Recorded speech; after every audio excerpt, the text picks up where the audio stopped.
हमारी बात गलत है, जनता से हम माफी मांगेंगे, वरना जनता ने इन लोगों को दंडित करना चाहिए कि अपने स्वार्थ के लिए, व्यक्तिगत स्वार्थ के लिए भी, निजी स्वार्थ के लिए भी और वोट के लिए भी वहां से लूट रहा है, उनके खिलाफ जांच होनी चाहिए। मैंने विधानसभा में इस इशू को उठाया, खुल करके मैंने नाम लिया किन किन लोगों ने वहां पे सरकारी खजाने पे लूट का काम। अगर 200 एकड़ जमीन देखते हम, 120 पहले थी, 320 के आसपास बनना था एयरपोर्ट, एरोड्रम में 730 एकड़ क्यों दी भाई? इसका मतलब ये समझो, हिसार के लोगों, हरियाणा के लोगों, ये आपका इतना बड़ा बैंक लैंड जो इंटरनेशनल एयरपोर्ट के पास भी कहीं नहीं है पूरे भारत में, 500 से ऊपर कहीं जमीन नहीं है। हमारी 730 एकड़ जमीन ले ली, हजारों करोड़ रुपया खर्च करवा दिया और फिर भी एरोड्रम मिला। तो पहला था भजनलाल जी के टाइम में, और मुझे याद है फिर कहीं बोले जेपी हवाई जहाज नहीं उड़न दंदा। अरे हवाई जहाज तो जिंदल परिवार रोजे उड़ाए करता, मित्तल परिवार भी आता था राजस्थान से, जो आयरन किंग है, जिससे बड़े लक्ष्मी मित्तल कई बार जहाज यहाँ लैंड किए, मेरा संबंध है। और बहुत लोग, सुभाष गोयनका का जहाज भी यहाँ उतरता है। वो नीड बेस्ड हो गया ना, नीड बेस्ड। तो यार फिर जरूरत क्या थी ड्रामे करने की? आज ना नाइट लैंडिंग है, ना टर्मिनल है, ना सिक्योरिटी है, प्रॉपर एटीसी नहीं है। अब ट्रैफिक कंट्रोल कौन करेगा भाई? हम दिल्ली से इजाजत लेंगे लैंडिंग की, टेक ऑफ की? तो ये वोट लेने का ड्रामा है। यही मेरी उस दिन लड़ाई थी कि भाई बीजेपी ने आज हरियाणा प्रदेश में झूठ बोल करके वोट लिया। करनाल का नाम ही नहीं, 2 मंजूर हुए थे। करनाल का तो, करनाल भी एयरफील्ड है, फ्लाइंग क्लब भी है करनाल में, वहां भी हमने कहा था शायद 180 एकड़ जमीन हरियाणा सरकार देगी। तो 730 एकड़ जमीन इन्होंने दे दी, हमारे 32-33 गांव का रास्ता बंद कर दिया, हिसार का जो लवास यूनिवर्सिटी थी उसका सत्यानाश कर दिया। एक सेक्टर कटना था उड्डा का, गरीब लोगों को मकान प्लॉट मिलने थे, उसका सत्यानाश कर दिया और पैसा लूटा। मैं पहली मेरी मांग है कि इसकी जांच होनी चाहिए। तो एयरपोर्ट कांग्रेस के राज में था, एरोड्रम क्यों बना? और एरोड्रम के लिए अगर देश में कहीं इतनी जमीन एक्वायर कर रखी हो तो हमें फिटे मुंह कहेंगे। 730 एकड़ जमीन एरोड्रम के लिए, चलो 7200, 7300, 7200 कह दी, मैं 7300 में ऐसे फिर गलत कह दिया यार, मैं इसे आदमी हूँ। तो आपका धन्यवाद, दुरुस्त कर दी। 300 क्या ले ये रही भाई, हिसार एयरपोर्ट के लिए डीपी सिंह जो इसके कार्यपालक निदेशक हैं, एग्जीक्यूटिव डायरेक्टर, 300 एकड़ मांगी थी।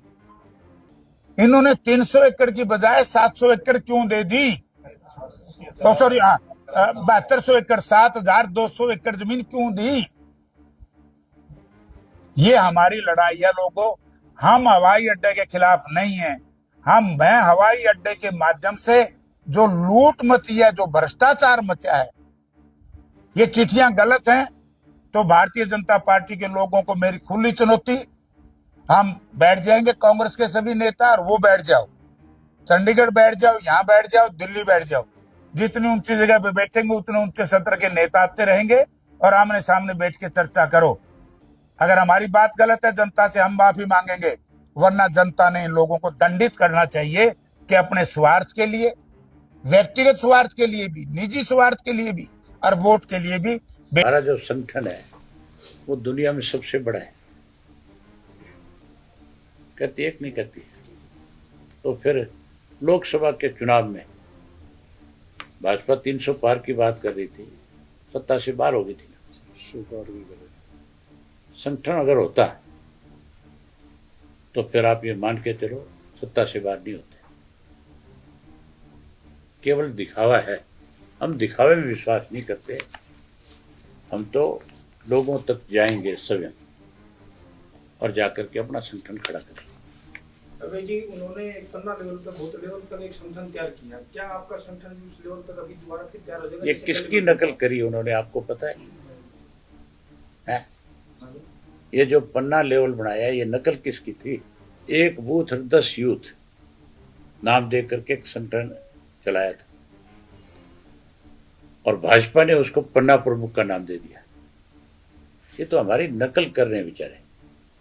ये ठीक है, आज सत्ता में है, लेकिन ये मान के चलो जिस तरीके से आज भाजपा सत्ता में है वो ज्यादा दिन सत्ता में नहीं रह पाएगी, नहीं टिक पाएगी। ये सत्ता में किसकी वजह से है? भूपेंद्र सिंह हुड्डा और कांग्रेस की वजह से है। लोगों ने लोकसभा में सत्ता से बाहर कर दिया था। इंडिया गठबंधन की बात चली थी, क्यों इग्नोर किया? जो भाजपा के खिलाफ लड़ रहे थे उन सबको इंडिया गठबंधन में शामिल क्यों नहीं किया? अगर उनको शामिल कर लेते तो फिर भाजपा सत्ता से बाहर होगी थी कि नहीं होगी थी? तो प्रधानमंत्री हरियाणा में तीसरी बार सरकार किसने बनाई है? आज हर व्यक्ति कहता है, हर व्यक्ति को पता है, आपको भी सबको पता है। आप दबी जबान से मेरे सामने तो यहाँ अब तो नहीं कहोगे, मीडिया के रोबू बैठे, अरे इसको हटाओ डंडे डंडे, उसके बाद तो तुम सारे कहोगे हुड्डा ने मारे हैं। 14 तारीख को प्रधानमंत्री आ रहे हैं हिसार यमुनानगर। हिसार एयरपोर्ट की शुरुआत की बात की जा रही है, कहा जा रहा है इसके आसपास डेवलपमेंट उसकी शुरुआत करने से पहले जिन लोगों ने वहां से लूटा है उनके खिलाफ जांच होनी चाहिए। मैंने विधानसभा में इस इशू को उठाया, खुल करके मैंने नाम लिया किन किन लोगों ने वहां पे सरकारी खजाने पे लूट का काम किया है, किन किन लोगों ने गरीब की जमीन को लूटने का काम किया। उनके खिलाफ पहले जांच हो, फिर इसकी उद्घाटन हो। प्रधानमंत्री आए, हम स्वागत करेंगे। अच्छी बात है कि हमारे यहाँ पे कोई एयरपोर्ट चालू हो रहा है, लोगों को सुविधा मिल रही है, लेकिन जो लूट हुई है वहाँ, प्रधानमंत्री को इस बात का भी ध्यान रखना चाहिए कि जिन लोगों ने पैसा लूटा है उनके खिलाफ भी इंक्वायरी हो। संगठन को मजबूत करने के साथ साथ क्या जनता के विरोध की बात है, वो भी जनता को वापस कराएंगे अपने कार्यकर्ताओं को, जिसमें लोगों के बीच में जाए। जहाँ कहीं भी सरकार जनता की अनदेखी करेगी, किसी भी वर्ग की, हमारे से कहीं कोई संपर्क होगा, हम हर हालत में उसके लिए लड़ाई लड़ेंगे। इंडियन नेशनल लोकदल पार्टी हमेशा लड़ाई लड़ती रही। आरएसएस भाजपा का पहले से ही टारगेट रहा कि इन परिवारों को तोड़ने के लिए हरियाणा से चौटाला परिवार और उत्तर प्रदेश से। हमारे तो परिवार थे, तोड़ दिए, इनके रह नहीं विचारों के, किसको तोड़ेंगे? तो क्या आगे जुड़ने की संभावना भी है? जिस घर में बर्तन होंगे ज्यादा बचते हैं कि नहीं बचते हैं? तेरे परिवार में कौन कौन है? हम तो 8 बहन भाई 8 हो तो फिर कितने दिन इकट्ठे रहोगे? अभी तो चल रहे हैं। चलो परमात्मा चलाए रखिए, कोई बीजेपी वाले की नजर ना लग जाए। नहीं, पुराने कार्यकर्ताओं को वापस लाने का प्रयास है, वो भी जाएंगे तो आपके साथ ही थे क्या? नहीं, सबको मैंने बताया खुल के आपको कि हम सबके घर तक जाएंगे और हम उनको फिर अपने साथ जोड़ने के लिए पूरा प्रयास